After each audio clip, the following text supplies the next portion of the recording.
Bonjour, bonjour tout le monde. Donc, on voit tranquillement que les gens commencent à se connecter. Bienvenue, bienvenue. On va vous laisser quelques instants pour que les gens puissent arriver, s'installer.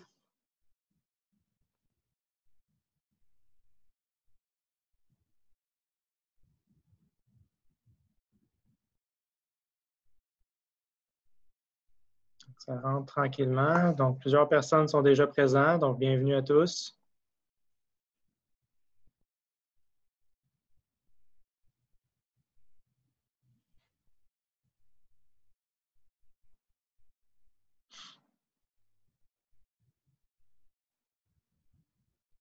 J'espère que tout le monde commence à profiter de la belle température dans ces périodes de confinement.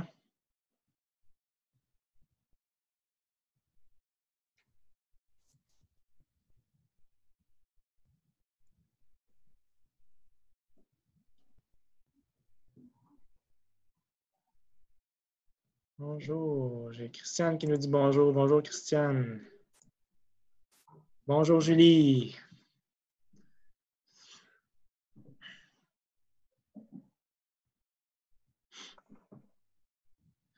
Donc, on va attendre encore deux petites minutes parce qu'il n'est toujours pas l'heure des débuts. On va attendre quelques instants.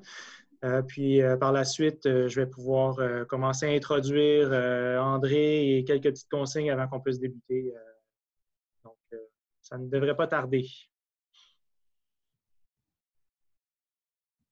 Bonjour Pascal.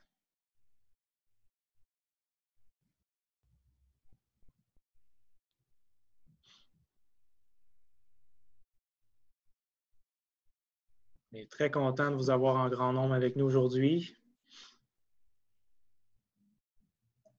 Bonjour Gaël. N'hésitez pas à venir nous faire un petit bonjour, un petit coucou dans le chat. Avec plaisir.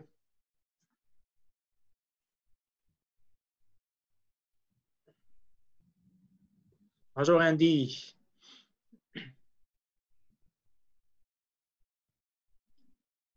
Donc, on a des gens d'un peu partout aujourd'hui, donc c'est très, très bien. On est chanceux de voir que les gens ont de l'intérêt un peu partout au pays, un peu partout même à l'international. Donc,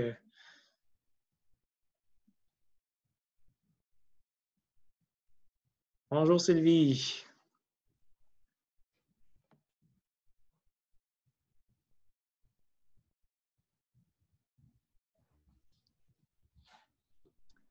On va attendre une autre minute pour les gens, pour laisser les gens encore de se connecter. J'ai encore des gens qui rentrent.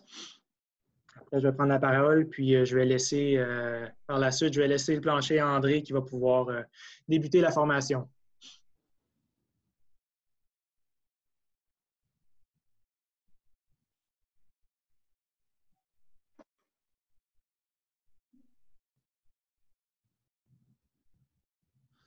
Bonjour Alain, qui salue bien André, qui est une ancienne étudiante. Ah, ben bonjour.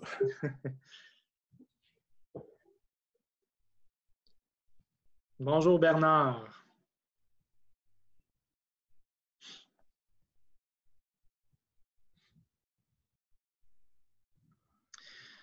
Bon, je pense qu'on va pouvoir débuter. On est déjà à l'heure, donc les gens vont quand même pouvoir continuer à rentrer, mais je vais commencer par tout d'abord souhaiter la bienvenue à tout le monde à ce webinaire intitulé Adapter son leadership en période de pandémie.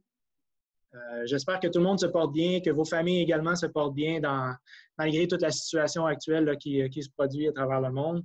Mais ça nous fait un grand plaisir d'être avec vous aujourd'hui pour pouvoir partager un peu de notre savoir et savoir-faire. Donc, je me présente, Mathieu Durivage, je suis associé chez la firme EPSI. Donc, je serai aujourd'hui tout au long de la formation avec vous à titre de modérateur. Je vais regarder un peu les questions qui vont rentrer également pour les partager avec André, pour y répondre à certains moments. Donc, vraiment, là, on vous remercie d'être avec nous aujourd'hui en si grand nombre. On a des gens d'un peu partout dans le pays, un peu partout au Québec, un peu partout même de la France, en Europe. Donc, bienvenue à tout le monde. Donc, vraiment, là, c'est vraiment chaleureux de voir tous ces gens qui ont de l'intérêt par rapport au sujet qu'on a abordé aujourd'hui. Donc, avant de commencer, quelques petits détails pour le bon fonctionnement de la séance. Donc, rapidement, le chat, on va pouvoir l'utiliser pour, tout d'abord, dire des beaux bonjours à tous, mais aussi tout simplement juste que si jamais vous voyez qu'il y a un problème technique qui se produit avec André ou même avec ma part, là, que ce soit au niveau de la vidéo, du partage du micro, s'il vous plaît, le partager dans le chat et on pourra voir s'il y a quelque chose qu'on peut faire à ce moment-là. Pour tout ce qui est question au courant de la formation, je vous invite à utiliser l'option Q&A dans le bas de votre écran. Et à certains moments au courant de la présentation, on va prendre un petit temps pour répondre à quelques questions. Donc, merci à tous de bien suivre ces petits conseils au courant de la séance. Donc, rapidement, quelques petits mots sur André Durivage, qui est notre président chez EPSI. Donc, André est titulaire d'un doctorat en psychologie de l'Université d'Ottawa. Il a travaillé comme psychologue au Centre de psychologie du personnel de la Commission de la fonction publique du Canada, puis à la Gendarmerie royale du Canada. Depuis plus de 30 ans, il cumule les fonctions de professeur régulier à l'Université du Québec en Outaouais. Donc, on a pu voir tout à l'heure qu'il y avait de ses anciens étudiants qui sont parmi nous aujourd'hui. Donc, c'est très le fun de voir tout ça. Et également à titre de président de la firme EPSI. Il a publié plus d'une centaine de documents dans des revues scientifiques, arbitré des congrès professionnels et scientifiques. Il possède une large expérience en matière de développement et de tests psychométriques, de sondage d'engagement et de développement organisationnel. André tient à cœur l'entraide de sa communauté dans cette période particulièrement préoccupante pour les organisations. On se questionne tous à savoir comment poursuivre les activités de notre organisation sans trop de tracas. Comment amener nos employés à être performants et mobilisés dans leur nouveau milieu de travail, ou de télétravail plutôt. Comment pouvons-nous assurer une pérennité de l'entreprise ou de l'organisation dans ces conditions terriblement instables? Tous des questions préoccupantes pour les leaders d'aujourd'hui. Donc, comment les gestionnaires et les dirigeants des organisations peuvent agir de façon optimale devant ces problématiques? Une question qui impactera de beaucoup les résultats. Le leadership est donc plus important que jamais à l'heure actuelle. C'est pourquoi André est aujourd'hui avec nous, avec vous, pour vous aider et vous outiller dans ce nouveau combat. Donc, si vous avez des questions ou des commentaires, comme j'ai dit tout à l'heure, n'hésitez pas à les écrire tout au long de la présentation et on pourra les aborder à certains moments durant la formation. Donc, bon webinaire à tous et je laisse la parole à André. Bon, alors, bonjour tout le monde. Ça me fait plaisir de vous avoir aujourd'hui. Mathieu, j'ai juste vérifié en termes de diffusion, est-ce que j'apparais bien sur l'écran pour tout le monde? Oui, okay, pour ma part, oui. OK, excellent. C'est une première pour moi, une vidéoconférence de Lunch and Learn. Alors, c'est un plaisir de faire ça avec vous. Aujourd'hui, ce que j'aimerais faire, dans le fond, c'est parler, comme Mathieu le mentionnait, d'un élément qui est super important, qui est le leadership. Parce que dans les situations dans lesquelles on vit présentement, c'est probablement l'endroit où on nécessite le plus les gens de la direction pour s'assurer qu'on est capable de passer au travers, mais également pour l'ensemble des employés, pour être capable de dire, bien, écoutez, je suis pris en bonne main, puis je sais où est-ce que je m'en vais. Dans le cadre de la présentation, ce que j'aimerais faire, c'est plusieurs éléments. En fait, si vous voulez, je vais commencer par partager mon écran ici. Voilà. Partager l'écran. Excellent. Alors, donc, ça va être la présentation qu'on va faire. Voilà. Et ce que j'aimerais toucher, c'est d'abord comprendre le leadership, parce que si on veut être en mesure de savoir quoi faire comme leader, il y a eu des études qui sont faites depuis les 100 dernières années, il y a eu des dizaines de milliers d'études qui ont été faites sur le leadership, et on sait aujourd'hui, on en sait beaucoup plus aujourd'hui qu'on en savait il y a quelques années. Alors, par conséquent, savoir c'est quoi les grandes tendances au niveau du leadership dans un premier temps. Deuxièmement, situer le leadership dans son contexte, c'est-à-dire qu'au-delà du fait qu'il y a des gens qui sont des leaders ou non, il y a des contextes différents qui vont appeler différents types de leadership. Et c'est une des choses qu'on va voir aujourd'hui. Donc, si on veut adapter son leadership, ça veut aussi dire tenir compte du contexte et on va en parler un peu. On va se poser la question, est-ce qu'il y a un style de leadership qui est optimal? Est-ce qu'il y a une façon de faire que tout le monde s'entend pour dire c'est vraiment l'idéal en termes de fonctionnement pour le leadership? Alors ça, on va regarder ça. On va regarder l'évolution du style de leadership en contexte de pandémie. Alors, évidemment, comme on le mentionnait pour le Lunch and Learn, ce qu'on veut faire, c'est adapter les informations que je vais vous donner au début à un contexte très précis, qui est le contexte de la pandémie présentement. Et finalement, je vais vous donner quelques exemples pratiques dans le secteur privé, dans le secteur public. Alors, évidemment, on n'a pas d'exemple par rapport à la COVID-19 comme telle parce que c'est trop récent. Par contre, on a utilisé des approches, ou en tout cas, on a fait des interventions au niveau du leadership dans des changements majeurs qui avaient été faits dans les organisations. Et il y a un certain nombre de leçons qu'on peut tirer. Fait que je vais être capable de vous montrer un dans le secteur privé et un dans le secteur public, deux exemples d'organisations qui se sont penchées sur le leadership. Alors, ça ressemble à quoi un leader? Bien, vous en avez quelques-uns ici. Donc, ce sont des gens qui, au travers le temps, ont été en mesure d'amener une vision, de faire en sorte que les gens vont les suivre. Et quand vous regardez les photos, bien, il y a des gens, vous allez dire, ben oui, je les suivrai. Il y en a d'autres, vous diriez, non, je ne les suivrai pas. Alors, peu importe, il y a des leaders qui sont positifs, il y a des leaders qui sont moins positifs, il y a des leaders qu'on veut suivre, d'autres non. Mais il y a quand même un certain nombre d'éléments qui vont les regrouper, ces gens-là. Et ce sont des personnes qui ont fait face à des situations difficiles, qui ont décidé d'établir une orientation, puis que les gens y ont suivi. C'est quoi la définition? J'ai décidé de prendre celle de l'Université de Sherbrooke. Alors, il y en a plusieurs qui existent sur les leadership, mais celle-là, je la trouve intéressante. Alors, c'est la capacité d'un individu à mener ou conduire d'autres individus ou organisations dans le but d'atteindre certains objectifs. On dira alors qu'un leader est quelqu'un qui est capable de guider, d'influencer et d'inspirer. Quand on regarde la définition, il y a au moins deux éléments qui sont importants. Le premier, c'est le fait qu'un leader veut qu'on atteigne certains objectifs.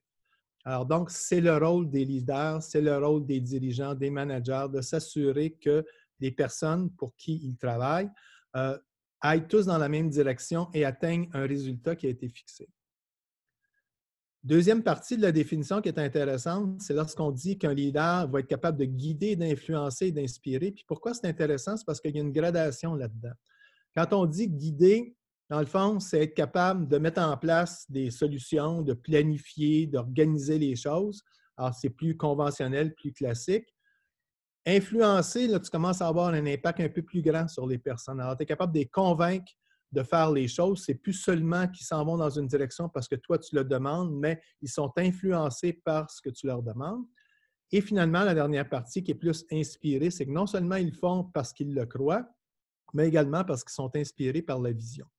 Alors, c'est un peu la définition qui sous-tend l'ensemble des interventions que nous, on fait au niveau du leadership. Deux facteurs principaux à considérer, puis on va y revenir tantôt. Le contexte, c'est-à-dire que le leadership n'est pas le même dépendant des contextes. Alors, dans certains cas, un type de leader va être plus approprié que dans un autre type de contexte. Et un même leader peut être excellent dans un contexte et très mauvais dans un autre. Il faut regarder c'est quoi le contexte. Puis, dans un deuxième temps, c'est les gens. Parce que peu importe le contexte, ce que le leader fait, c'est qu'il doit amener des gens à faire des choses. Bien, les gens, ils sont un peu différents. On n'a pas toujours la même équipe derrière nous pour faire les choses. Pour le contexte, ce qu'on va faire aujourd'hui, c'est le contexte de la COVID, donc de la pandémie. Et on ne se le cachera pas, les impacts par rapport à la pandémie sont majeurs, tant au niveau social, économique, politique, organisationnel, humain, etc. C'est un changement qui se passe dans notre environnement qui impacte tout. Et les gens en général, les employés en particulier, vont se retourner vers les leaders pour dire « OK, qu'est-ce qu'on fait? » Alors, quand on voit ça, l'ensemble de ces impacts-là, qu'est-ce qu'on peut faire pour se retrouver, continuer à être productif et finalement baisser notre niveau d'anxiété par rapport à la situation? Alors donc, le contexte qu'on va utiliser aujourd'hui, c'est vraiment le contexte de la COVID. Par rapport aux gens, bien là, comme leader, tu peux te poser la question avec qui est-ce qu'on travaille? Et si on faisait une analogie, par exemple, avec une équipe, est-ce que vous aimeriez mieux vous rendre en finale avec cette équipe-là ou cette équipe-là? Évidemment, on aimerait mieux les gens qui sont à gauche. Alors donc, les gens sont motivés, sont engagés, ils veulent travailler. J'ai l'impression qu'ils ont gagné ici, alors que ceux à droite sont plutôt découragés. Sauf que, comme leader, bien, on n'a pas toujours le choix. C'est-à-dire qu'on n'a pas toujours nécessairement les employés qui sont là puis qui sont tous motivés et engagés. Parfois, on doit composer avec des gens qui vivent des situations plus difficiles, même dans certains cas, des situations de détresse. Alors, nous, comme leaders, il faut s'adapter donc non seulement au contexte, mais également aux gens qui travaillent avec nous. Ça, on va voir tantôt, on va parler des différents types d'employés et comment agir avec ces personnes-là en fonction de l'évolution des circonstances. Pour comprendre le contexte de la COVID, ce qu'il faut dire, c'est que, dans le fond, ce à quoi on fait face, indépendamment de la situation telle, qui est une situation qui touche à la santé des gens, bien sûr, c'est qu'on fait face à un changement qui est majeur. Donc, on parle d'une situation où les gens étaient tous allés au travail le matin, il y avait des réunions, bon, il y avait plein de choses qui se passaient qui étaient très normales. Et cette normalité-là a chaviré rapidement, donc en quelques jours, en quelques semaines, qui fait en sorte que maintenant, les façons de faire les choses sont totalement différentes. Alors, donc, pour comprendre la situation, comprendre comment les gens réagissent à ça, ce qu'il faut se retourner, c'est vers un modèle qui explique comment les gens réagissent au changement. Et nous, le modèle qu'on utilise, on l'appelle le modèle du W, vous allez voir la courbe du W, qui finalement regarde comment les gens réagissent par rapport à un changement majeur. Alors évidemment, ici, on parle de la COVID-19, mais ça pourrait être n'importe quel type de changement. Et pour faire ça, mais ce qu'on regarde, d'une part, c'est que les réactions vont évoluer avec le temps. Donc, ils ne resteront pas la même chose de façon uniforme sur l'ensemble de la période. Et par rapport à ce temps-là, les réactions émotives vont changer. Au départ, lorsqu'on annonce le changement ou lorsqu'on fait face au changement, il y a un effet de surprise. C'est normal, les gens disent « Oh mon Dieu, qu'est-ce qui se passe? » Et c'est ce qui est arrivé dans le cas de la COVID. Quelque part, dans le mois dernier, l'OMS a déclaré qu'il y avait la COVID, que c'était une pandémie. Et là, tout d'un coup, ça change les choses. Habituellement, comme dans n'importe quel type de grand changement, la réaction immédiate, c'est un peu l'immobilité, la confusion. On ne le sait pas. Si vous vous replacez il y a peut-être 6 semaines, lorsque c'est arrivé, bon, oui, on comprend la situation, oui, jusqu'à un certain point, on voyait venir les choses, mais par contre, on n'a pas vraiment encore la capacité de comprendre tous les tenants et aboutissants de ce qui est arrivé.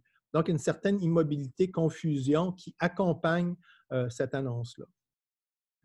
Une fois que ça s'est passé, souvent, ce qu'on va voir, ce n'est pas chez toutes les personnes, mais ça va arriver régulièrement, c'est un déni. Un peu comme lorsqu'on annonce une maladie grave à quelqu'un, par exemple. Dans les premiers temps, les gens vont agir comme si ce n'était pas arrivé, comme si le problème n'existait pas. Un peu la même chose va se passer dans le cadre d'un grand changement.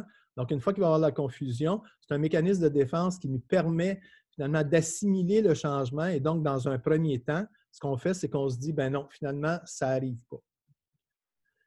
Et suite à ça, là, il y a un peu plus en termes de réaction émotive. Donc, les gens vont avoir tendance, les employés, à avoir un peu plus de peur, un peu plus d'agressivité dans certains cas, de colère, d'amertume. Ça va dépendre de chacune des personnes, mais il y a une réaction émotive qui est importante. Là, on comprend que la situation qui est arrivée, bien, elle est là pour rester et ça va avoir un impact sur nous personnellement. Une fois que ça s'est fait, on se dit, OK, c'est correct, la situation arrive. Maintenant, peux-tu m'arranger pour que ça ne soit pas si pire pour moi? Donc, pour que je sois capable de négocier, finalement, pour minimiser les impacts de tout ça. Et ça, on le voit beaucoup de la part lorsqu'il arrive un changement dans une organisation, mettons des mises à pied ou peu importe. Dans le cas présent, c'est assez difficile de négocier avec un virus. Alors, donc, ce avec quoi on négocie, c'est avec les gouvernements qui, eux, ont dit, bien, c'est correct, pour un certain temps, en tout cas, on va supporter les populations. Et donc, oui, vous vivez ce changement-là, mais en même temps, on va vous donner un certain nombre d'éléments qui vont vous permettre de passer au travers. Donc, la période de négociation, c'est une période qui est importante pour que les gens considèrent qu'ils ne perdent pas 100% de ce qui se passe. Une fois que ça s'est fait, un peu une espèce de résignation. Ce n'est pas nécessairement négatif. C'est simplement que les gens vont accepter, vont juste dire, OK, bien finalement, la situation est là pour rester. Oui, j'ai peut-être eu un certain nombre de gains au moment de la négociation, mais je dois constater que c'est comme ça et ça ne changera pas. Ce qui nous amène finalement à la partie suivante qui dit, bien écoute, étant donné ces situations-là, qu'est-ce que je peux faire pour essayer, pour voir si je ne pourrais pas mettre un certain nombre d'actions en place qui va faire en sorte que ma situation va être meilleure, même si elle a changé totalement. C'est ce qu'on voit. Présentement, ce qu'on fait, par exemple, de la formation en ligne, bien, on en faisait beaucoup moins avant. Donc, c'est une façon qu'on fait. On fait des essais au niveau de la communication, au niveau du travail à distance. Donc, un certain nombre d'éléments qu'on fait. Donc, les gens vont s'impliquer, vont s'investir dans la façon de faire les choses différemment. Une fois que c'est fait, bien, on accepte la nouvelle réalité. Ça prend un certain temps, mais une fois que elle est faite, elle est relativement intégrée. Et finalement, ce qu'on va viser, c'est l'engagement. Donc, une fois que la surprise est passée, l'ensemble des étapes sont passées, ça devient la nouvelle réalité jusqu'à ce qu'il arrive un nouveau W. Alors, comme vous voyez, les réactions des gens vont évoluer dans le temps. Et vous, comme leader, manager, ce qui est important pour vous, c'est de déterminer où est-ce que vos employés, où est-ce que les gens qui travaillent pour vous se situent. Parce que l'évolution du W n'est pas la même pour tout le monde et pas la même pour toutes les organisations. Dépendant de comment est-ce qu'on va être en mesure de poser les bonnes actions, le W va durer plus ou moins longtemps. Et en gestion du changement, ce qu'on essaye de faire, c'est non pas essayer de diminuer ou d'éliminer aucun de ces éléments-là, mais plutôt s'assurer que ça va durer le moins longtemps possible, de telle façon qu'on arrive plus facilement, plus rapidement à un état de stabilité. Alors donc, c'est le contexte du COVID-19. Si on parle maintenant des gens, puis là, tout ce temps-là, je mets mon chapeau de professeur d'université pour vous donner un peu les théories. Là, je vais venir au niveau plus pratique un peu plus tard. Mais dans le fond, au niveau des gens, la manière dont ils vont réagir, c'est selon deux axes. Tu vas avoir des gens qui vont être plus passifs, c'est-à-dire qu'ils vont réagir, oui, à l'interne, mais ils ne poseront pas nécessairement des actions, alors que d'autres vont être plus actifs. Et tu as des gens qui vont être plus constructifs et d'autres plus destructifs, donc plus négatifs par rapport au changement. Et vous allez voir, c'est un élément important de bien identifier les employés parce que les actions que vous allez poser ne seront pas les mêmes pour les différents groupes de personnes. Alors, les gens qui sont passifs et constructifs, c'est ce qu'on appelle les disciples loyaux. Ce sont des gens, finalement, que vous, comme leader, une fois que vous avez amené une solution, une fois que vous avez présenté la façon de résoudre le problème, vont s'accommoder relativement rapidement. Ils vont même être soulagés par rapport au fait que vous aurez amené une solution. Ils vont être facilement engagés et ils vont revenir rapidement à un comportement qui est routinier. Par contre, ce ne sera pas des gens qui vont activement supporter ce que vous allez faire. Ils vont plutôt être simplement là pour faire en sorte de suivre les directions que vous allez donner. C'est évidemment des employés qui sont très importants pour vous et c'est souvent les gens qu'on va retrouver dans la majorité. Toujours du côté constructif, vous allez avoir les supporters actifs. Eux autres, ils sont presque contents qu'il y ait un changement. Donc, ils voient ça comme un élément d'espoir, d'excitation. On va changer les choses, c'est des opportunités et ils veulent faire partie de la résolution des problèmes. Ces personnes-là, il y en a moins, mais c'est quand même un nombre de personnes qui sont importants parce que vous devez les faire travailler avec vous. Ce sont des gens qui, au-delà des directives que vous allez donner ou des directions que vous allez donner, vont être là pour vous appuyer et faire le travail avec vous et même dans certains cas pour vous. Du côté plus négatif, vous allez avoir ce qu'on appelle les blessés de guerre. Donc, c'est les gens qui, peu importe ce que vous allez faire, initialement et même un peu plus tard, vont se sentir inquiets, anxieux, vont avoir plus de peur, vont avoir tendance à procrastiner, à se retirer. Alors donc, ils ne feront rien de négatif comme tel, mais ce sont des gens sur lesquels vous allez avoir de la difficulté à aller chercher la collaboration pour faire avancer les choses. Et finalement, comme dans n'importe quelle circonstance, il y a les personnes qu'on va appeler les critiques. Et ça peut prendre toutes sortes de formes. Ça peut aller simplement aux gens qui vont critiquer. Ça peut être des gens qui sont cyniques, ça peut être des gens qui sont totalement négatifs. Et dans certains cas, qu'on ne veut pas, mais ça peut arriver dans certaines circonstances, qui peuvent s'opposer et même faire du sabotage. Alors ça, c'est un peu le type de personnes auxquelles on peut s'attendre à voir dans notre organisation. Et nous, comme leaders, ce qu'on doit faire, autant pour cette étape précédente où ce qu'on se disait, il faut voir où est-ce qu'on se situe par rapport à l'évolution du changement dans notre organisation, il faut aussi, dans un deuxième temps, bien identifier qui sont les gens dans ces différents noyaux-là, parce que c'est à partir de eux qu'on va être capable de construire ou de faire les choses par la suite. C'est quoi les outils qui sont à notre disposition pour faire face à la situation en tant que gestionnaire ou manager? Bon, il y en a 3 finalement. Il y a le pouvoir comme tel, je vais y revenir. Il y a le leadership qu'on appelle transactionnel et il y a le leadership qu'on appelle transformationnel.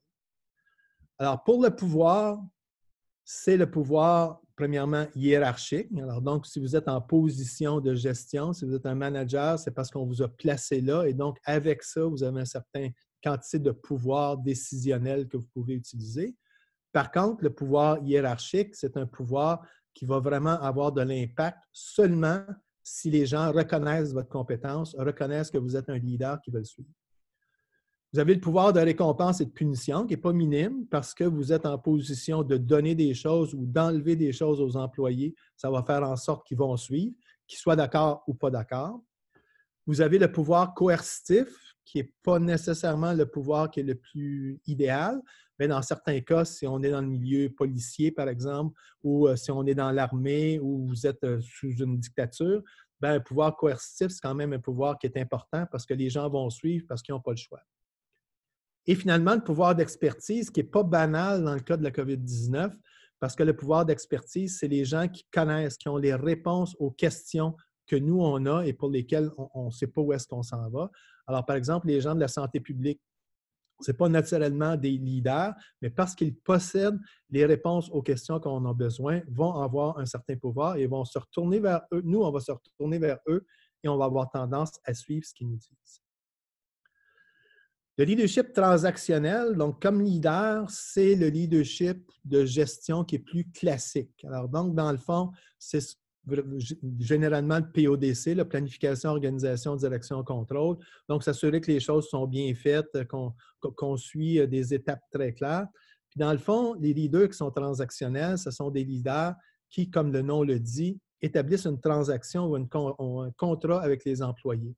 Donc, comme leader, vous dites écoute-moi, suis ce que je te dis et en retour, voici ce que tu vas avoir. Donc, c'est un contrat qui est très minimaliste, mais en tout cas qui permet de fonctionner.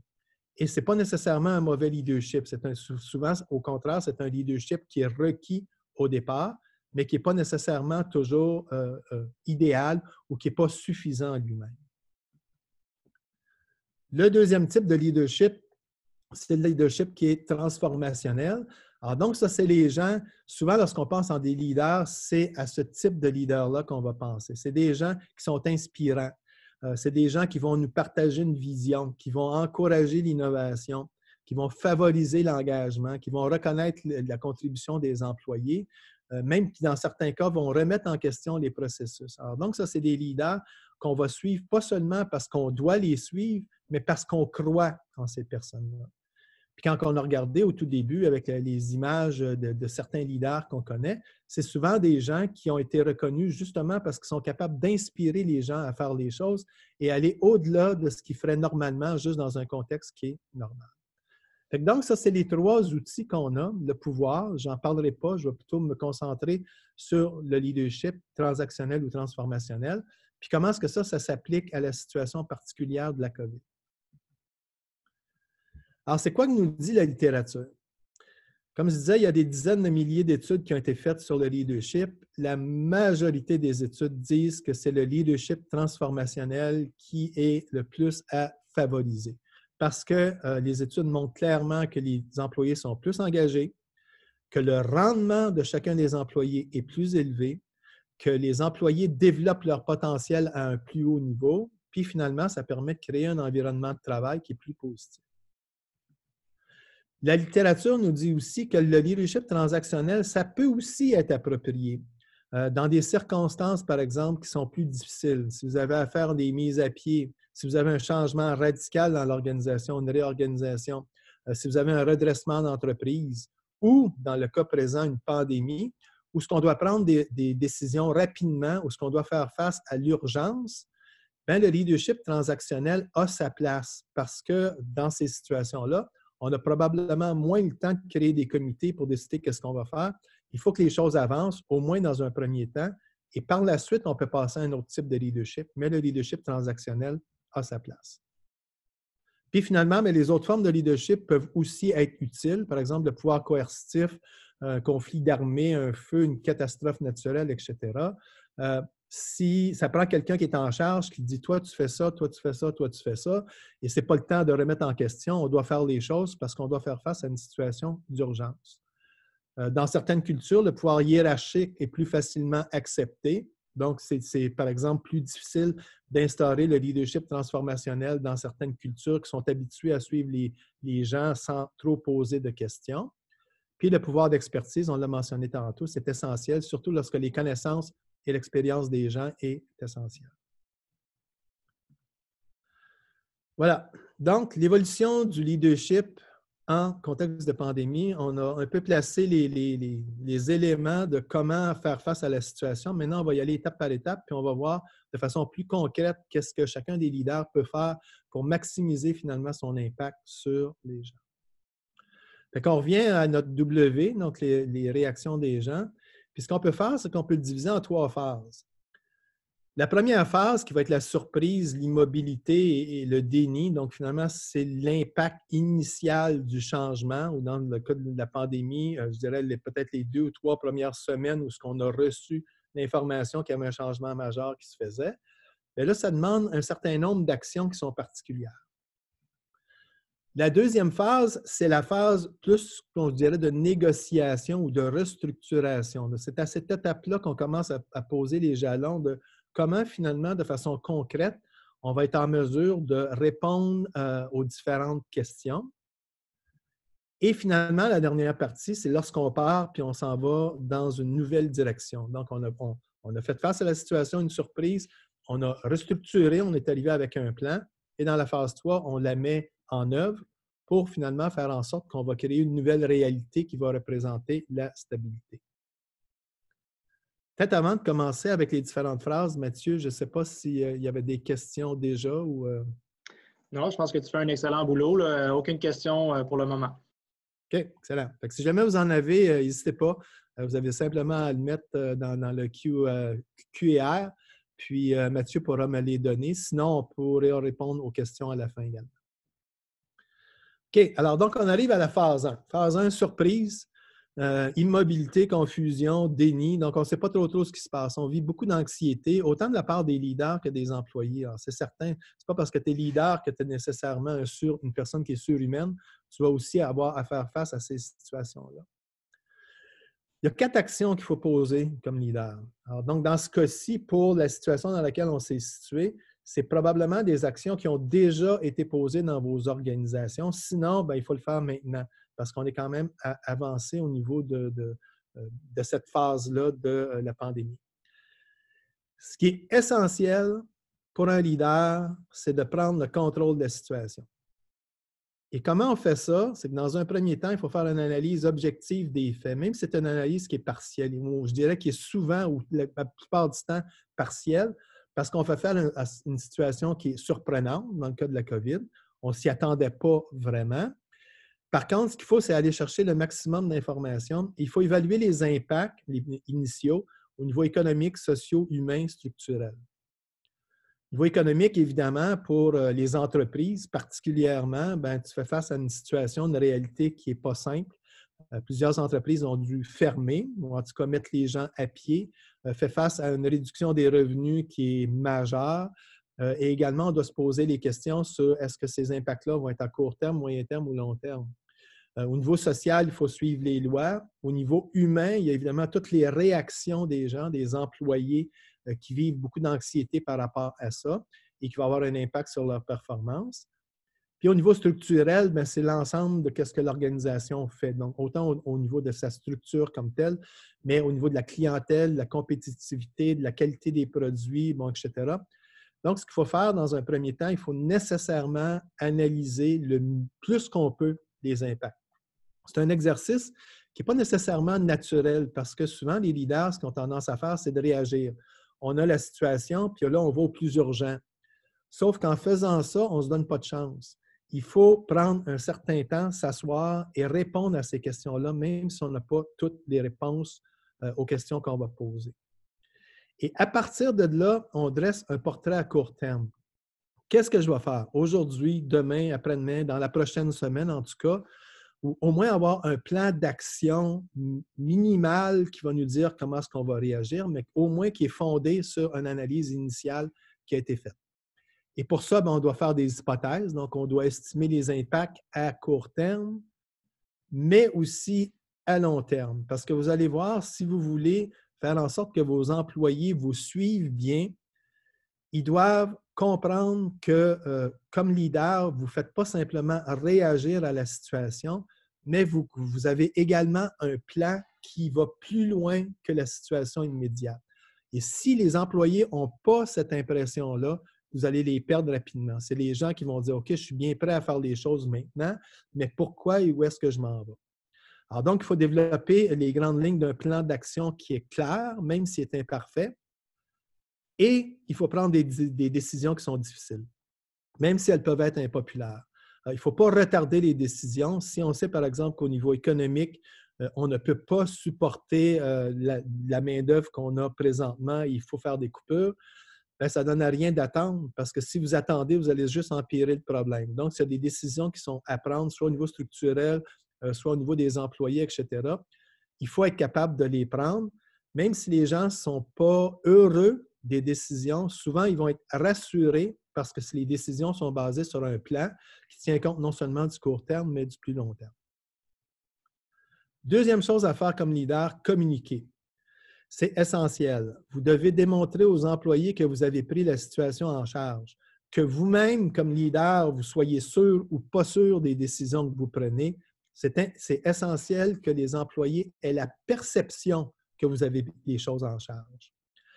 Vous devez communiquer les grandes lignes de votre plan d'action de façon transparente aux employés. Si vous cachez des choses, ils vont le savoir. Donc, il faut que ça soit transparent.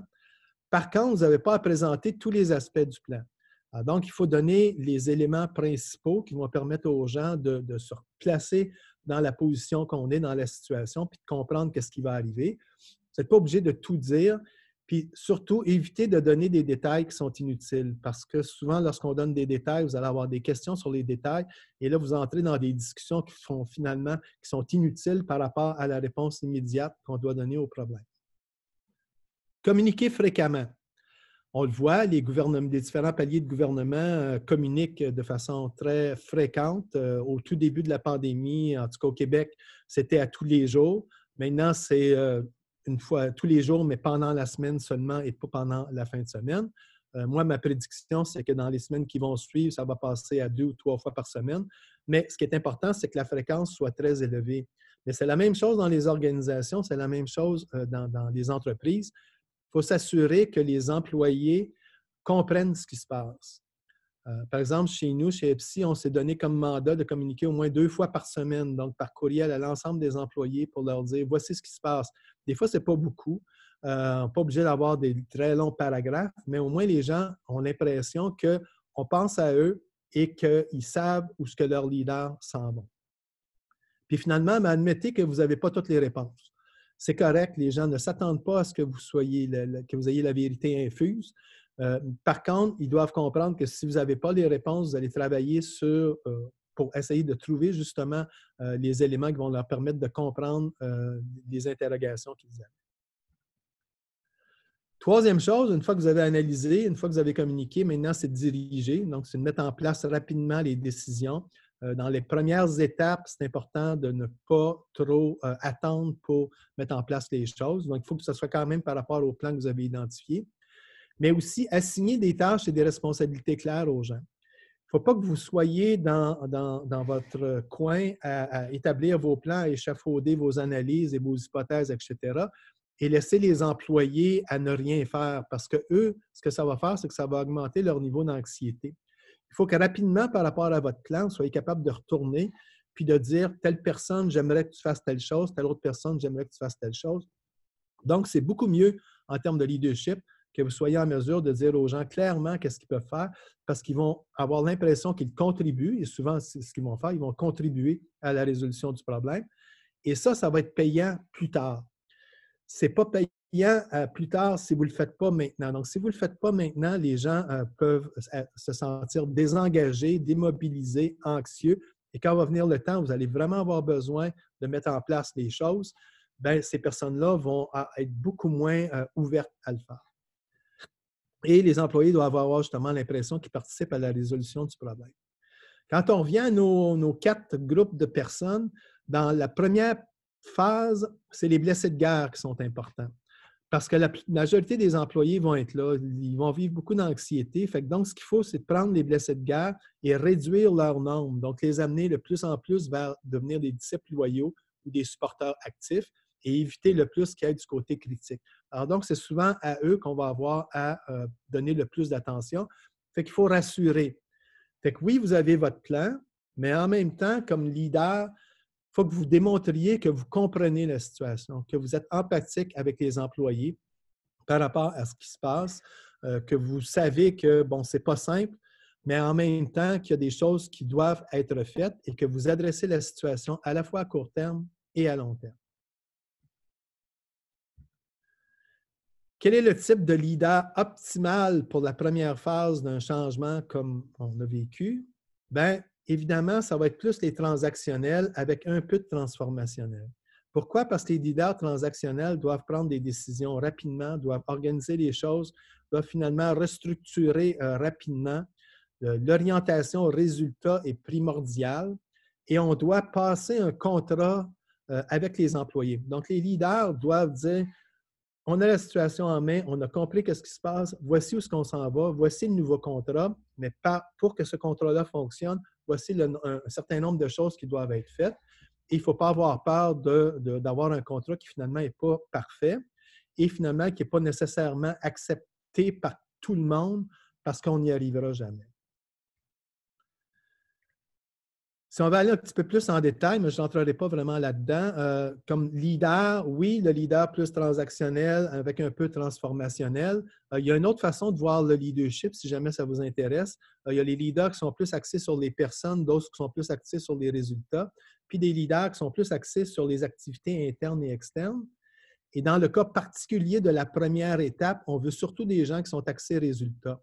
Alors, si jamais vous voulez utiliser, on utilise dans le test qu'on vous a proposé la possibilité de voir où est-ce que vous vous situez comme type ou comme forme de leader, bien, les gens qui sont plus évaluateurs, coordonnateurs, directeurs, producteurs, donc beaucoup plus axés sur les résultats, ce sont les gens qui devraient être les plus actifs dans la résolution du problème.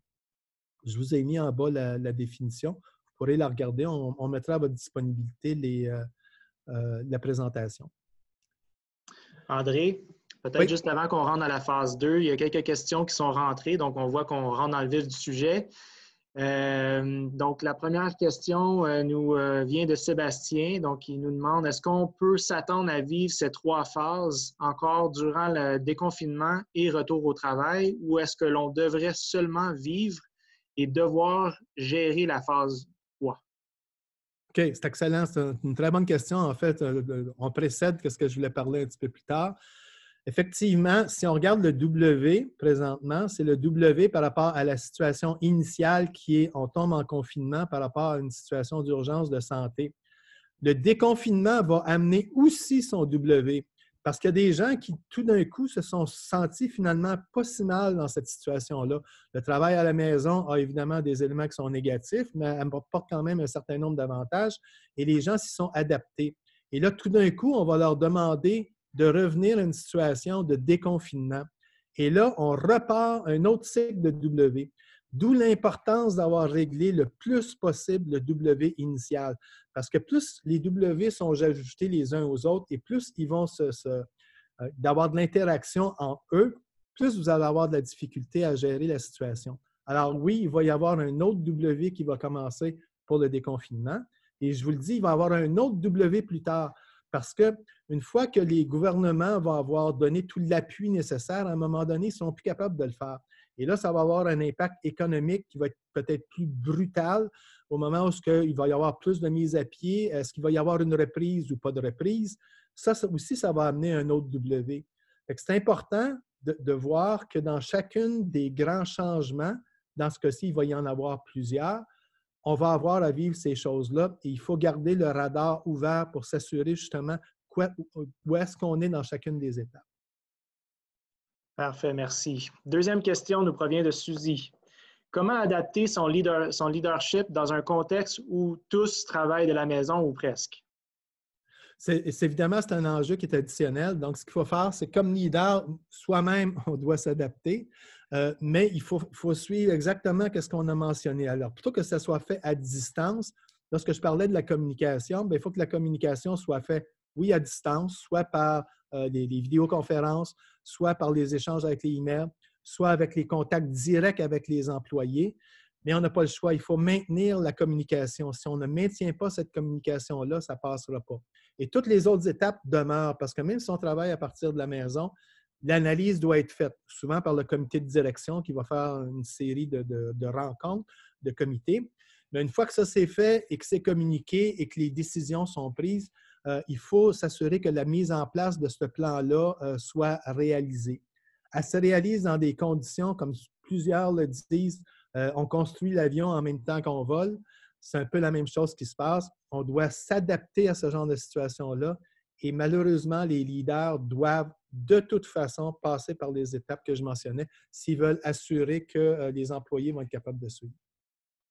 Parfait. Dernière question qui nous provient de Bernard, toujours dans la situation de télétravail. On fait comment pour amener des employés critiques à un au minimum disciples loyaux? Des fois, ce n'est pas possible. Il va y avoir des gens qui sont critiques et qui vont demeurer critiques. C'est malheureusement une situation qu'on vit même dans des situations qui ne sont pas nécessairement de choc comme la nôtre. Ce qu'il faut, c'est minimiser le plus possible. Pour les gens qui sont critiques, d'une part, moi, je considère que c'est quand même positif parce que si tout le monde était d'accord, les décisions qui sont prises parfois vont amener les organisations à foncer dans un mur. On a toujours besoin d'avoir quelqu'un qui va être critique, qui va dire « Oups, as-tu pensé à ça? » ou « Je ne suis pas d'accord » ou « Tu vas trop vite » ou etc. Il faut nécessairement tenir compte des critiques qui sont faites par ces gens-là. Donc, comment les gérer? Dans un premier temps, les écouter. Dans un deuxième temps, discuter. Dans un troisième temps, leur demander « Fine, ça serait quoi ta solution? » Okay? Parce que si on veut engager les gens, il faut finalement les rendre dans la résolution de problèmes plutôt que de les mettre en opposition. Alors là, tu peux leur poser ces questions-là. Et une fois que tu as ça, tu leur donner des actions précises que ces gens-là peuvent faire. Plus ils sont engagés avec la direction dans la résolution du problème, plus les gens vont tomber soit dans des disciples loyaux ou même dans certains cas, ces gens-là, c'est des gens qui sont actifs, peuvent aussi tomber dans le groupe de gens qui vont vraiment supporter ce que vous faites. Mais ceci étant dit, il y en a que ça n'arrivera jamais. Ils vont toujours rester du côté critique. De la même façon que dans les blessés de guerre, il y en a qui vont être blessés de guerre très, très, très longtemps, peu importe ce qu'on se fait. Comme leader, oui, on doit leur porter de l'attention, on doit essayer le plus possible de les amener où ce qu'on veut, mais en même temps, il faut réaliser qu'il faut travailler surtout avec la majorité des gens parce que sinon, ça ne fonctionnera pas. Ça va? Merci beaucoup. OK, good. Donc, on est dans la deuxième phase. Donc, moi, j'appelle ça la phase de la restructuration parce que, bon, une fois qu'on a passé le choc, maintenant, on est dans la phase de se dire, OK, comment est-ce qu'on peut faire pour s'assurer de mettre les choses en place, d'avoir un nouveau plan d'action? Fait qu'évidemment, la partie planification va être essentielle. Le choc initial est passé et là, il faut mettre de la chair autour de notre plan d'action. Il faut s'attaquer aux détails et il faut adapter le plan, quitte à revenir en arrière. Parce que peut-être initialement, on a dit, bien voici qu'est-ce qu'on va faire parce qu'on croyait que nos hypothèses nous amèneraient à un endroit, mais ce n'est pas nécessairement le cas. Donc, il ne faut pas avoir peur de revenir en arrière. Par contre, ce qu'il faut s'assurer, c'est que le plan soit le plus complet possible. On a un peu plus de temps pour le faire. On comprend un peu mieux la situation. Donc, c'est important de voir non seulement qu'est-ce qu'on peut faire maintenant, mais également de se poser la question sur le what's next. Alors, donc, le plan doit être non seulement ce qu'on fait maintenant, donc on réorganise les choses, mais il faut aussi avoir une bonne idée d'où est-ce qu'on s'en va. Donc, il faut se poser la question, comment est-ce qu'on se voit comme entreprise une fois que c'est parti? Évidemment, on n'a pas toutes les questions. Au début, on se disait, ça va durer 3 mois, il va y avoir une reprise rapide. Maintenant, on dit non, ça va plutôt être une situation qui va durer longtemps. Ça va prendre du temps avant qu'on revienne. Peut-être que dans un mois, on va se dire, bien, finalement, ça va durer 1 an, puis on va plutôt vivre une récession ou même une dépression. Puis, peu importe, il faut y aller avec l'hypothèse qui est la plus logique pour nous au moment et arriver avec où est-ce que mon organisation, je veux qu'elle soit? Est-ce que je veux reprendre, mais avec des effectifs réduits? Parce que je sais que ça va durer 1 an, mettons, puis que je vais continuer avec le télétravail, mais c'est correct que je vais assurer l'essentiel tant et aussi longtemps que la crise ne sera pas terminée. Dans d'autres cas, par exemple, chez Epsi, nous, on s'est dit non. Lorsque la crise va être terminée, on va être les premiers au fil d'arrivée. C'est-à-dire qu'on va investir beaucoup pour qu'au moment où l'économie reprenne, on va être capable de répondre aux demandes des clients, peu importe les demandes qu'ils ont. Mais peu importe ce que vous voulez, c'est important de se dire, au moins en termes de positionnement, où est-ce que je vais être au-delà de la crise? Parce que ça aussi, ça va faire partie du leadership que vous allez projeter à vos employés. Dans cette deuxième phase-là, tantôt, on avait communiqué dans la première phase. Maintenant, c'est communiquer et discuter. On en parlait tantôt. Donc, vous pouvez faire des comités. Vous pouvez vous assurer de répartir finalement la résolution de problèmes entre vos employés. Mais il faut que vous les écoutiez. Beaucoup d'organisations, on l'a fait par exemple chez nous, chez Epsi, mais on l'a fait également pour plusieurs de nos clients, sonder les employés, un mini-sondage pour voir comment est-ce qu'ils réagissent, c'est quoi les difficultés qu'ils rencontrent, mais également les points positifs qu'ils trouvent, comment est-ce qu'ils se situent par rapport à ça. Moi, je me dis comme leader, le travail essentiel, fondamental qu'on doit avoir, c'est de bien comprendre ce qui se passe parce que sinon, les actions qu'on va poser ne sont pas nécessairement les meilleures actions. Il n'y a pas personne qui va aller en guerre sans se dire où est-ce qu'il est l'ennemi, quelles sont mes forces, qui sont mes généraux, où est-ce que je devrais faire, c'est quoi la situation au niveau géographique, etc. Mais c'est la même chose en entreprise.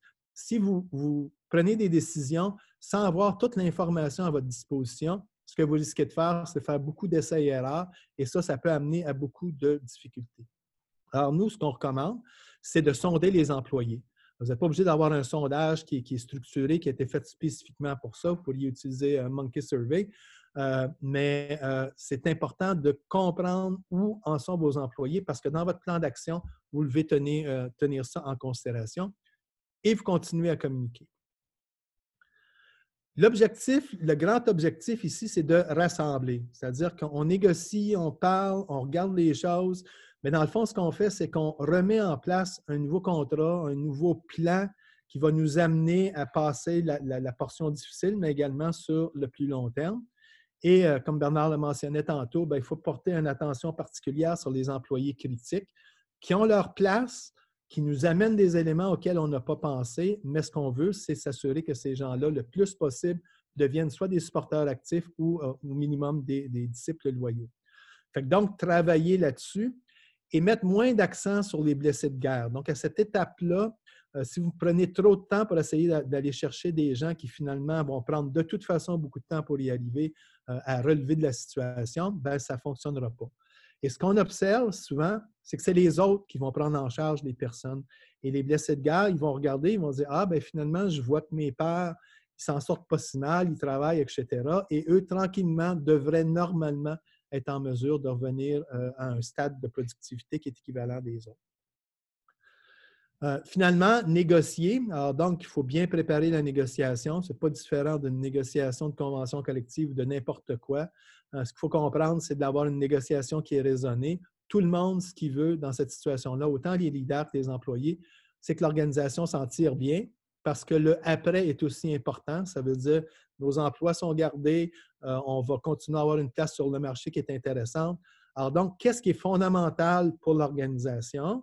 Qu'est-ce que l'organisation est capable de donner aux employés sans que ça joue contre l'idée fondamentale d'où est-ce qu'on s'en va. Et là, avoir un plan de négociation qui nous permet de dire ça, je suis capable de le donner. Par exemple, des employés qui disent « Moi, je suis confiné pour l'instant, mais je dois m'occuper des jeunes enfants. » Bon, bien, correct. Peut-être que j'aurais eu besoin de cette personne-là à 100 mais peut-être que je suis capable de fonctionner seulement à 75 ou 50 de son temps. Donc, il y a des choses sur lesquelles on peut dire « C'est correct. Pour le court terme, je suis capable de donner cet élément-là parce que je sais que sur le plus long terme, cette personne-là va être importante pour moi. » Quel type de leader? Là, on commence à être un petit peu plus balancé. Transactionnel parce qu'on est encore dans... Il y a des choses qui ne sont pas négociables. Il y a des décisions qui doivent être prises, puis les gens doivent les suivre. Mais en même temps, on est à l'étape qu'il faut être transformationnel. Donc, il faut aller chercher l'engagement des gens. Si vous n'allez pas chercher cet engagement-là, ce qui risque d'arriver, c'est que les gens ne vous suivront pas. Et donc, par la suite, lorsque va arriver le temps de vraiment mettre en place les actions que vous avez mises dans votre plan, bien, les gens ne vous suivront pas. Alors, donc, c'est un peu des deux. Et encore là, je vous inviterai à lire les définitions, mais il y a certains leaders qui sont plus, je dirais, à l'aise de travailler plus au niveau de la personne, d'autres encore plus avec les résultats, et d'autres plus à l'interne, donc avec les employés, et d'autres à l'externe avec les organisations qui sont soit la clientèle, les partenaires, etc. Donc, mais on est plus dans un équilibre entre le transactionnel et transformationnel en termes d'action. Dernière phase, donc la phase où on repart. On a eu la surprise, on a établi un plan, on a restructuré. Maintenant, il faut s'assurer de le mettre en place. Quelles sont les actions? Premièrement, promouvoir la vision. Donc, le changement a été mis en place. Il est essentiel de faire la promotion de la vision de l'organisation. Ce n'est pas juste que les leaders l'ont dans la tête, que le comité de direction le sache. Il faut qu'ils le diffusent. Puis, vous devez limiter l'attention qui est dévouée aux aspects qui sont opérationnels. Donc, dans ce cas-ci, on met plus l'accent sur les objectifs à long terme. On essaie de créer un climat de travail qui est positif, donc que les gens favorisent les échanges, on vise la résolution de problèmes, on va créer des groupes de travail. Donc, on commence à rentrer dans une nouvelle réalité. Donc, on revient à un travail qui n'était pas du tout la même chose qu'on avait avant, qui va être beaucoup plus dans le télétravail. Pour d'autres organisations qui vont être en déconfinement, bien, ça va changer aussi parce que oui, ils vont se retrouver sur le marché, oui, ils vont rencontrer des gens, mais la façon dont ça va être fait va être complètement différente. Alors donc, il faut que les gens sentent qu'ils sont dans un climat qui est positif, qu'ils se sentent rassurés, qu'ils se sentent sécurisés là-dedans. Donc, je dirais l'objectif qui est visé, c'est d'appuyer les employés. À ce stade-là, si vous avez fait un bon plan, dans le fond, ça commence à être le temps de déléguer, de laisser aller les choses. Donc, de dire aux employés, je te fais confiance, on a établi ensemble un plan d'action, on sait où est-ce qu'on s'en va, non seulement à court terme, mais à long terme, mais maintenant, je vais être capable de te laisser faire les choses, ce qui va enlever beaucoup de poids aux leaders comme tel. De poids, je veux dire, au niveau opérationnel. Le rôle du leader va toujours être aussi important. Et ça va surtout pour être le leader de jouer à titre de coach. Donc, d'être là pour aider les gens à répondre aux questions, pour essayer de les développer pour des endroits où ils sont moins capables de faire les choses. De telle sorte qu'à un moment donné, ce qui se passe, c'est que les employés vont reprendre l'organisation en main par rapport à leur travail et leurs responsabilités. Et donc, on va être en position de pouvoir survivre à la crise à laquelle on a fait. Le mot, c'est l'engagement et donc l'attention doit être portée particulièrement sur les disciples loyaux et les supporters actifs. Et si on a bien fait les choses dans le passé, bien, la très grande majorité des employés, c'est là qu'ils vont se retrouver. Il va toujours avoir des blessés de guerre, il va toujours avoir des critiques. Oui, il va falloir leur donner une certaine attention, mais ce n'est pas là qu'il faut mettre l'accent. Il faut mettre l'accent sur les gens qui vont travailler à reconstruire l'organisation. Et souvent, les supporters actifs et les disciples loyaux, ce sont des gens qui vont prendre en charge à la fois les blessés de guerre et les critiques. Donc, vous ne serez plus les seuls à dire c'est la bonne chose à faire. Il va y avoir les pairs de ces personnes-là qui vont dire ah ben oui, finalement, ce qu'on est en train de faire, c'est positif et on s'en va quelque part. Voilà, je ne sais pas s'il y a des questions à ce stade-ci. Non, pas de questions. Merci, André. Okay. Good. Je vais terminer en donnant deux exemples où on a utilisé cette approche de leadership avec deux organisations. Une première, c'est une municipalité québécoise. Évidemment, ce n'est pas dans le cadre de la COVID-19, là, je le mentionnais. Mais c'est dans le cadre de changements majeurs qui avaient été faits dans ces deux organisations-là. Alors, ce n'est pas tout à fait la même chose, mais il y a quand même des similarités. Alors, dans le premier cas, c'est une municipalité québécoise de près de 100 000 habitants. Je n'ai pas eu, étant donné les circonstances, la permission de nommer cette municipalité-là, mais l'exercice qu'on a fait l'objet de présentations à la fois au Canada et en France sur l'exercice qui avait été fait. Donc, il y a environ 300 employés et eux, il y avait trois enjeux fondamentaux qui étaient le développement personnel, le plan de succession et l'intervention d'équipe. Ce qu'ils avaient, c'était un nouveau directeur général qui était arrivé à la ville et il voulait changer complètement la façon dont les choses se faisaient. Donc, on passait dans un mode qui était plus réactif au niveau de la municipalité à un mode où ce qu'on voulait donner un service qui était nettement accru à la population. Ce qui a été fait, c'est qu'on a fait des évaluations. Donc, on a fait une intervention. On a évalué les gens au niveau, dans ce cas-ci, c'était les leaders, ça s'est fait. Donc, on a évalué sur les capacités des leaders. On mentionnait tantôt, est-ce qu'on est un leader qui est transformationnel, transactionnel? Bien, pour la plupart d'entre nous, on ne le sait pas nécessairement. Donc, on peut penser qu'on est en transformationnel, mais peut-être pas. On est peut-être un peu plus transactionnel. Moi, je pense que comme général, comme leader, la première chose qu'on doit faire, c'est de se positionner par rapport à qui qu'on est, mais également de savoir nos troupes. Qu'est-ce qui est là? Qui sont les personnes qui travaillent avec nous et qui peuvent justement nous épauler dans la réalisation des objectifs qu'on s'est donnés. Alors donc, ce qu'on a fait, c'est qu'on passait les évaluations, on a fait du feedback au groupe et également, on a fait des rapports de groupe qui nous ont permis de voir où est-ce qu'on en est. Puis juste pour vous illustrer un peu qu'est-ce que ça a l'air. Alors, par exemple, pour cette municipalité-là, lorsqu'on a mesuré s'ils étaient plus ou moins transactionnels, transformationnels, on voit que c'était relativement bien équilibré. Alors, ce n'était pas si mal, mais il était un peu plus transactionnel. Et ça touchait justement au fait que, bon, le climat de travail n'était peut-être pas aussi optimal qu'ils le voudraient. C'était un des éléments qu'ils voulaient changer. Alors, ça, c'était une information qui était intéressante. On a mesuré également si les leaders avaient une motivation intrinsèque ou extrinsèque, parce qu'il y a toutes sortes de raisons de devenir un leader. Au niveau intrinsèque, c'est parce qu'on aime ça. Naturellement, on aime prendre les choses en charge. Si vous êtes dans un groupe de 10 amis et vous avez beaucoup de motivation intrinsèque, vous allez être la personne qui va décider où c'est qu'on va prendre le café, à quelle heure qu'on va le prendre, de quoi qu'on va parler. On n'a même pas besoin de vous demander. Il y a des leaders qui ont une motivation intrinsèque qui est très forte.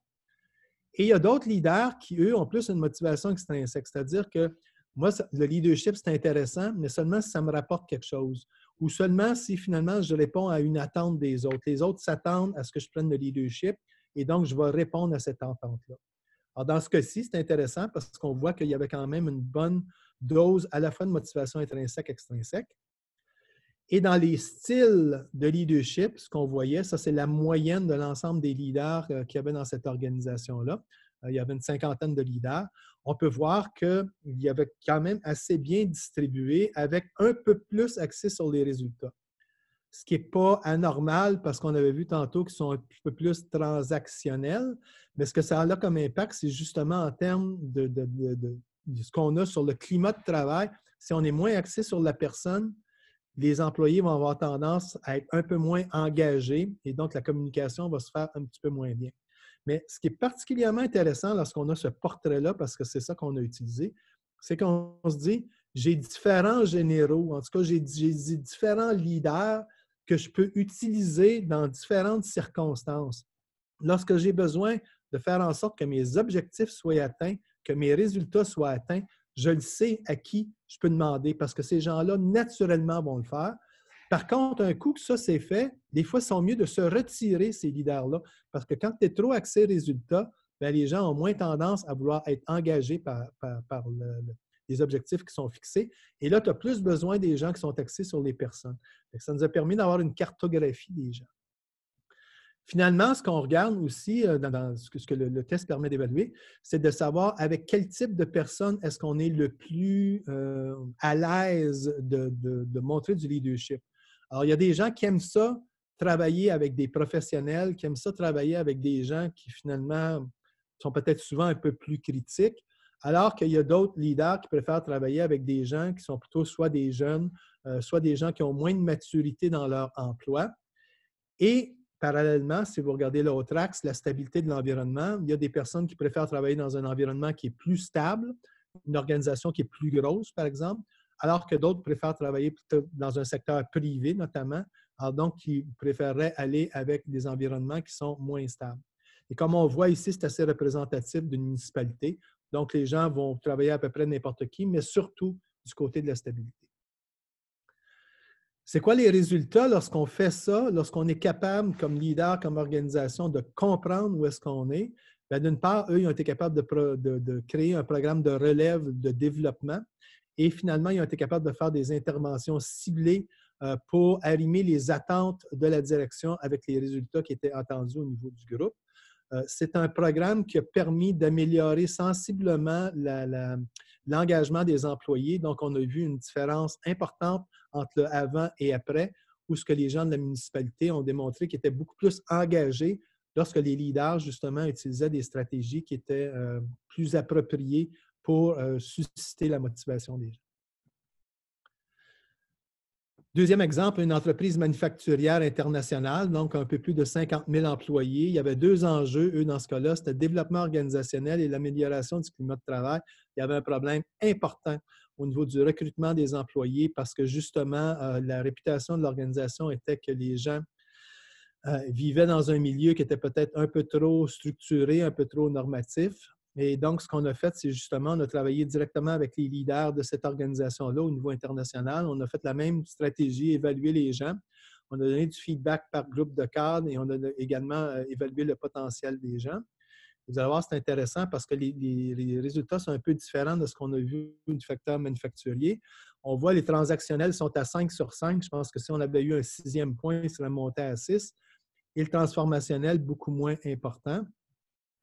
Au niveau de la motivation, la très grande majorité des leaders, il y en avait quand même pas mal, on était dans les centaines de leaders, avaient une motivation extrinsèque, qui est un élément qui est très, je dirais, révélateur du fait que les leaders, finalement, ils prenaient en charge des dossiers, il y avait la direction, non seulement, pas tellement parce que ça leur tentait, mais finalement parce qu'il y avait des avantages probablement monétaires qui venaient avec cette position-là.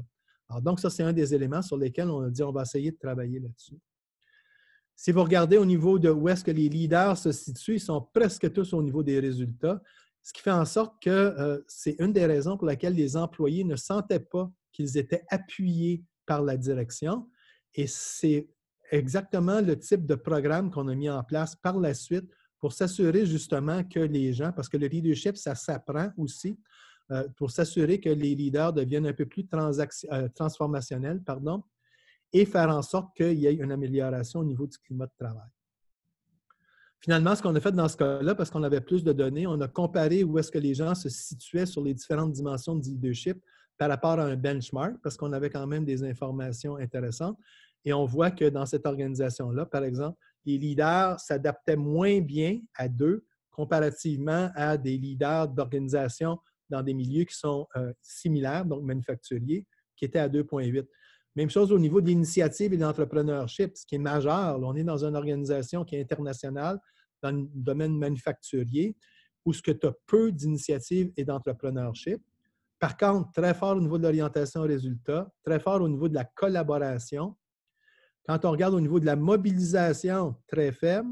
Par contre, organiser, orchestrer et communiquer était fort. C'est des informations qui étaient intéressantes et très utiles pour finalement, après, te retourner puis dire comment est-ce que je peux prendre mes leaders puis faire en sorte qu'ils vont être capables de devenir un peu plus transactionnels et d'amener les employés à atteindre les résultats qu'on s'est fixés. Dans ce cas-là, ce qu'on peut voir, c'est que c'est des gens qui préféraient travailler avec des employés qui étaient peu matures. Alors, on est dans le domaine manufacturier, alors c'est normal, ce n'est pas tellement des professionnels. Donc, diriger les gens qui vont écouter, c'était ce qui favorisait.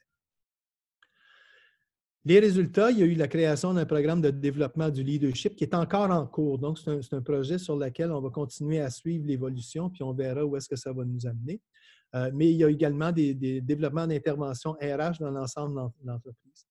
Donc, je vous dis ça, je vous donne ces exemples-là parce que, ça s'est appliqué à des changements qui étaient majeurs dans l'organisation, mais qui pourraient s'appliquer dans le contexte de COVID-19.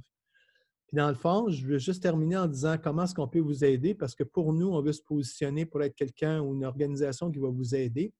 Si ça vous intéresse, vous pouvez aussi utiliser le test. On s'est assuré d'avoir des frais qui sont réduits de moitié et également pour vous accompagner.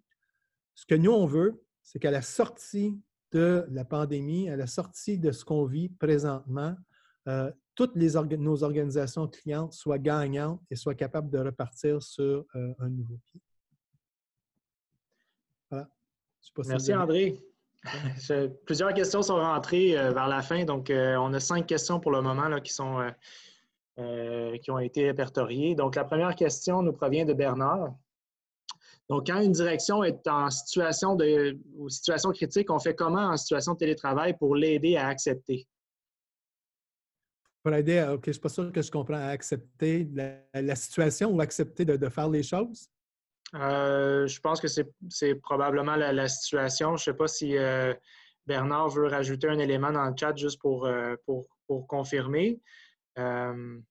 Mais ce qui est plus difficile, je vais essayer de répondre. Ce qui est évidemment plus difficile, c'est qu'on n'est pas en présentiel. En présentiel, on a la chance d'avoir beaucoup plus d'informations, donc les interactions sont un peu plus vivantes. On va avoir le non-verbal qui dépasse simplement le niveau visuel. Et donc, quand tu vas arriver à convaincre les gens, ce n'est pas quelque chose qui est facile à faire. Ce qu'il faut faire, dans un premier temps, ça va toujours être l'optique que je vais faire, c'est de bien comprendre la situation. Bon, premièrement, qui sont ces gens-là? Deuxièmement, c'est quoi leurs attentes? Parce que si on n'a pas leurs attentes et où est-ce qu'ils veulent aller, ça va être assez difficile de les amener là-dedans. Une fois qu'on a ça, il faut déterminer un plan d'action et suivre les étapes que je disais. C'est-à-dire qu'au départ, tu n'as pas le choix. Il faut que tu sois transactionnel. Il faut que tu dises aux gens, gars, c'est comme ça qu'il faut aller. On n'a pas le choix.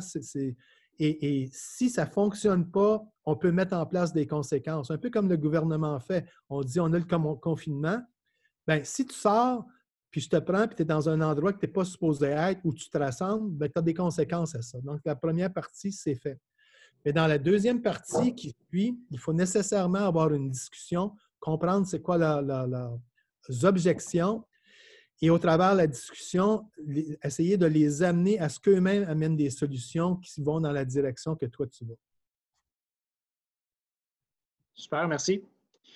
Deuxième question nous provient de Sébastien. Donc, considérant ce qui a été présenté aujourd'hui, quels sont 3 conseils que vous donneriez ou que tu pourrais donner à un gestionnaire dans le domaine public qui doit mettre en place un plan de retour progressif dans le milieu de travail? OK. Bon, la première chose, premièrement, je dois revenir à ce qu'on disait. Première chose, bien comprendre la situation. C'est essentiel parce que n'importe quelle action qui est faite sans qu'on comprenne bien les acteurs, comment est-ce que ces acteurs-là réagissent, les contraintes qui sont là, s'il n'y a pas ça au départ, peu importe les actions que vous allez prendre, il y a de très grandes chances que ça ne fonctionnera pas. Alors donc, moi, j'essaierai de comprendre, qui sont mes alliés, mes leaders, c'est quoi leurs forces, leurs faiblesses, comment est-ce que je peux les aider, qui je devrais utiliser dans quelles circonstances. Deuxièmement, je devrais sonder mes employés, surtout en déconfinement. Je commencerai maintenant parce qu'on sait que ça va arriver. En déconfinement, je poserai la question aux gens, comment est-ce qu'eux, ils réagissent? Dans le secteur public, si on a un très grand nombre d'employés, on ne peut pas le faire dans le 1 à 1, c'est plus difficile. On peut déléguer à chacun des leaders, les gestionnaires, les managers, de poser les questions aux gens, puis ensuite de ça, de revenir. Mais moi, je dirais qu'une des bonnes stratégies, ça serait de faire un sondage pour aller chercher le pouls des employés parce que peu importe les décisions que vous prenez, ces décisions-là vont affecter les gens. Donc, savoir où est-ce qu'ils en sont. Une fois qu'on a ça, avoir un plan très clair sur comment le déconfinement va se faire. Alors, je pense que ça, je n'apprendrai pas ça à personne. Mais lorsqu'on va regarder ce plan-là, c'est de le mettre en parallèle avec qu'est-ce qu'on a observé, analysé chez les gens, puis évaluer dès le départ où est-ce qu'il va y avoir les points d'achoppement, où est-ce que ça va être le plus difficile. Ça ne sera pas simple parce qu'en déconfinement, oui, il y a des gens qui vont revenir, mais il va y avoir aussi beaucoup de personnes qui vont décider de ne pas le faire. Il faut préparer des plans B pour s'assurer que, oui, on va aller dans une direction, mais il y a des bonnes chances dans certains cas qu'on n'y arrivera pas comme tel, donc il faut penser à d'autres façons de faire. Merci, André. Prochaine question nous provient de Mina.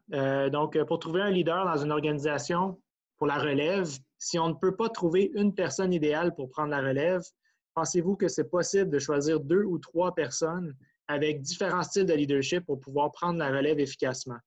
Ou c'est trop compliqué de l'approcher de cette façon-là? Non, moi, je pense qu'effectivement, c'est ce qu'il faut faire. De toute façon, même si ce n'est pas dans un plan de relève, le faire immédiatement, c'est la meilleure façon. Si on est dans une équipe de soccer, dans une équipe de hockey, peu importe, il faut connaître ses joueurs. Il faut savoir qui sont les forces, les avants, les ailiers, les défenseurs, le goaler. Ils ont toutes leurs forces et leurs faiblesses. Et selon les circonstances, on doit changer ces personnes-là et on doit les utiliser de façon différente. C'est la même chose dans une organisation. Moi, je pense que si on a une photographie claire de où est-ce que sont nos leaders et même nos leaders potentiels, parce que des fois, c'est des employés, ne sont pas nécessairement leaders présentement, bien, dans une étape intermédiaire, je pense que c'est intéressant de dire, ah, il n'y a aucun de ces trois-là qui a toutes les caractéristiques que je désire. Par contre, si je les combine, ces trois-là, je vais être en mesure d'atteindre mes objectifs. Et là, on va utiliser ces gens-là comme on l'utiliserait sur une équipe sportive. Dans telle circonstance, c'est plutôt telle personne que je vais utiliser. Dans d'autres circonstances, c'est plutôt telle autre personne que je vais utiliser. Alors oui, c'est possible dans une équipe d'aller pas nécessairement rechercher la seule personne qui va être capable de faire tout, mais un ensemble de personnes, si on comprend bien qui elles sont, oui, ça fonctionnerait. Bon, super. Prochaine question qui nous provient de Ala, qui nous demande, je pense en référence là, des exemples que tu as fournis, comment est-ce qu'on a été en mesure d'analyser les enjeux? Quels outils ou quelles façons ont été utilisés là, pour identifier ces enjeux-là dans les deux cas plus spécifiquement? Oui, bien, ça a été un travail qui a été fait avec chacune des deux directions parce que ce genre d'exercice-là ne peut se faire que si ça part de la haute direction. Fait que ça, c'était dans un premier temps. Dans un deuxième temps, pour faire cet exercice-là, il faut que tu aies une volonté aussi. Il faut que tu aies une volonté de changement, de dire « je m'engage » parce que la dernière chose à faire, c'est de partir ça comme étant un exercice qui est intéressant parce que ça amène avec l'exercice un lot de promesses. C'est-à-dire que si tu t'engages comme direction à dire ben oui, on va regarder où est-ce que j'en suis en termes de mes leaders, en termes des enjeux, etc. S'il n'y a pas d'action concrète qui est faite suite à cet exercice-là, ce que ça fait, c'est que ça va créer de la désillusion de la part des employés. Donc, dans un premier temps, c'est ce qu'il faut faire. Au niveau des enjeux, eux autres mêmes, ça a été fait, d'une part, au niveau de la direction, mais il y a eu également un sondage auprès de l'ensemble des autres leaders dans l'organisation qui ont amené leurs propres idées. On a eu des comités qui ont été mis sur place. On a évalué évidemment le leadership, mais on a évalué d'autres choses. On a évalué notamment les valeurs organisationnelles parce que ça, c'est un élément qui est très fort au niveau de comment est-ce que les choses vont avancer. Et on a également évalué les plans d'action. Donc, on a mis en place un plan d'action. Ça se positionnait dans un exercice de planification stratégique. Fait que, quand tout ça s'est fait, ce n'est pas un exercice qui est simple. Ce n'est pas juste un exercice, on regarde pour le plaisir de regarder. Il faut qu'il y ait une direction qui soit faite. Souvent, les organisations doivent être accompagnées pour le faire correctement parce que dans certains cas, malgré la bonne volonté, si ça, ce n'est pas fait, des fois, ça peut avoir des conséquences qui sont encore plus négatives que les bénéfices qu'on pensait y trouver. Bon, super, merci. Prochaine question nous provient de Vicky Anne. Donc, est-ce que le style de leadership optimal à utiliser en situation de crise, comme la pandémie actuelle, risque de varier en fonction des employés? Donc, en d'autres mots, est-ce qu'un gestionnaire devrait modifier son style de leadership pour un employé performant versus un employé à problème, comme un employé qui a tendance à l'insubordination? Si oui, quelle stratégie recommanderiez-vous aux gestionnaires qui sont confrontés à cette réalité? Donc, des gestionnaires qui auraient c'est-à-dire des gestions d'employés à problème dans une situation de crise. OK. Bien, d'une part, je dirais qu'il faut avoir une trame de fond.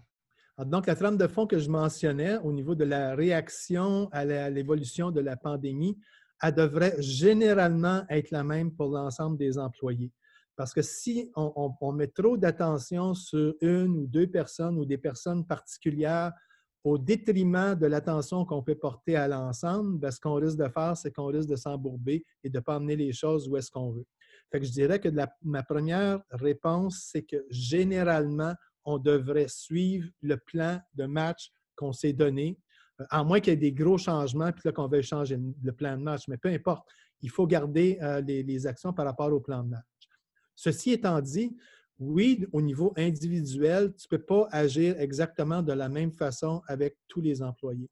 C'est pour ça que les leaders qui ont dans leur profil, et les meilleurs leaders ont ça, ont une très forte dose de transactionnel et une très forte dose de transformationnel. Donc, les leaders qui sont bien équilibrés des deux côtés peuvent assez naturellement s'ajuster aux différents employés. Et pour un employé à problème, être plus transactionnel et avoir des conséquences sur des comportements qui sont non recevables. et transformationnel pour plutôt amener les gens à s'engager. Mais si on est dans un style qui est soit l'un ou soit l'autre et on a de la difficulté, bien là, il faut se faire aider. Parce qu'il y a des gens qui sont très transformationnels, mais qui ont beaucoup de difficultés au niveau des transactions. Donc, beaucoup de difficultés à dire, voici les choses, je ne suis pas content, voici comment est-ce que ça devrait fonctionner. Alors, ce qu'il faut, c'est que ces leaders-là fassent en sorte qu'ils soient accompagnés de d'autres leaders qui, eux, vont être capables de porter ce message-là. Fait que, pour répondre à une longue réponse à une courte question, là, suivre le plan de match, parce qu'au global, c'est ça qui va donner les meilleurs résultats. Mais oui, nécessaire de s'adapter à des situations particulières, mais faire très attention que les situations particulières ne deviennent pas la norme parce qu'on va perdre la vue d'ensemble qui ne nous permettra pas d'arriver où est-ce qu'on veut. Parfait, excellent. Dernière question, ou plutôt un commentaire, mais peut-être que tu aurais des recommandations à fournir par rapport à ça, là. Il y a Gaël qui nous dit « Je me suis rendu compte que la phase de négociation est très difficile. » Oui. Effectivement, si on regarde, parce que dans le fond, la difficulté avec la phase de négociation, et surtout dans une période de COVID comme on est, c'est qu'on n'a pas toutes les réponses. Lorsqu'on fait de la négociation dans un cadre qui est structuré, donc ça fait à tous les 2 ans ou tous les 3 ans, par exemple, une convention collective, on fait de la négociation, on connaît les acteurs, on sait où est-ce qu'on s'en va, etc. Donc, c'est beaucoup plus facile. Dans la situation de la COVID, c'est qu'on vit beaucoup, beaucoup d'incertitudes. Donc, à la fois d'incertitudes sur la maladie elle-même, donc le virus lui-même, sur ce que les gouvernements vont faire, sur ce que l'organisation va faire, sur ce que les employés, comment est-ce qu'ils réagissent, quelle va être leur réaction aux différentes actions qu'on va faire. Ce qui fait en sorte que, effectivement, ça va être la partie qui va être la plus difficile parce que c'est cette partie-là qui détermine quel va être le nouveau plan. Et pour faire le nouveau plan, il faut bien comprendre d'où est-ce qu'on vient, c'est quoi la situation actuelle, et avoir une projection, donc une hypothèse sur comment les choses vont être dans le futur. Et quand tu regardes ça, et finalement, tout le monde est dans cette situation-là, bien là, tu es en discussion avec des gens qui vont se retourner en disant, ben oui, tu me dis ça, mais tu n'en sais peut-être pas plus que moi. Fait que je suis tout à fait empathique avec le commentaire qui est fait. Ceci étant dit, comme leader, on n'a pas le choix et c'est pourquoi dans ces situations d'urgence-là, tu n'as pas seulement le transformationnel où ce que tu veux que tous les gens soient contents et engagés. Tu as aussi le côté transactionnel qui dit, bien, à un moment donné, il faut que la direction prenne une décision sur où est-ce qu'on s'en va et on va devoir vivre avec ces choses-là. Mais ce n'est pas simple. Et quand on regarde le W, ce que je mentionnais tantôt, c'est que le W, il va arriver peu importe, mais il peut s'étirer plus ou moins longtemps. Lorsqu'on fait face à des résistances importantes de la part des gens, ce qui arrive, c'est que le W va s'étirer plus longtemps. Et le risque avec ça, c'est qu'il va s'étirer à un moment donné où il y a un autre W qui va rentrer et là, on va avoir à réagir à 2 situations en même temps. Je n'ai pas la réponse, malheureusement, parfaite à cette situation-là, mais je ne peux dire que oui, c'est tout à fait normal et naturel qu'on vive ce genre de situation-là dans le cas de la pandémie actuelle.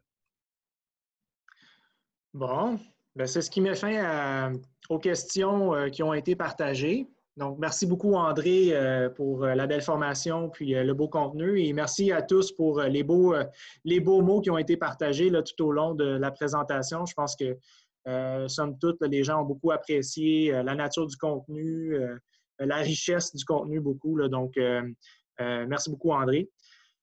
Pour les gens qui peut-être voudraient partager l'information à d'autres collègues ou amis, la semaine prochaine, mercredi prochain, le 6 mai, on va fournir une représentation en anglais de la formation. Donc, on invite à partager aux gens, là, si vous voulez, à votre réseau pour pouvoir aller s'inscrire à la séance en anglais pour la semaine prochaine. Donc, on espère que la formation va vous être utile pour les prochains temps, puis pour surmonter les moments difficiles de la pandémie. Et on voudrait vous souhaiter la bonne continuité à tous et au plaisir de vous revoir très prochainement. Et on vous invite à communiquer avec nous si vous avez d'autres questions ou vous vouliez avoir plus d'informations à ce sujet-là plus particulièrement. Donc, merci à tous. Merci.